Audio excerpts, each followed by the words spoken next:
Suvni asrash hayotni asrash demakdir. Shu bois ham davlatimiz rahbari xalqaro tashkilotlar va tuzilmalar oldiga ayni shu masalani qo'ymoqda. Dunyo iqlim o'zgarishi fonida suv resurslarini saqlash, xalqlar uchun manfaatli loyihalarni amalga oshirish.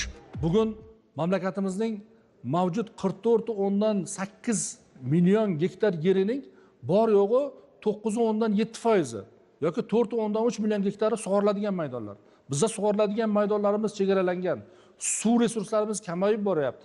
Aynan mazkur yo'nalishda davlat rahbarining tashvishlari juda yuqori va mazkur masalada har bir ichki yig'ilishlarda, ichki siyosatda ko'plab yechimlarni beradilar, ko'plab takliflarni beradilar va bugun ko'plab qaror farmonlar qabul qilindiki, bu sohada kodekslar qabul qilindi, masalan, suv kodeksi, yer kodeksi va mana dala chetlaridan foydalanish.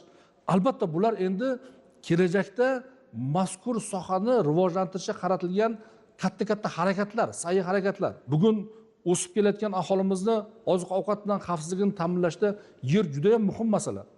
Yerlarni degradatsiyasini to'xtatish, sho'rlanishni kamaytirish, unumdorligini saqlash va oshirish bu juda ham dolzarb masala sifatida ko'riladi qishloq xo'jaligida. Shu o'rinda aytishimiz kerak, davlatimiz rahbari uzoqni ko'ra oladigan, bila oladigan shaxs sifatida bu sohada ham juda katta yo'nalishni berdi.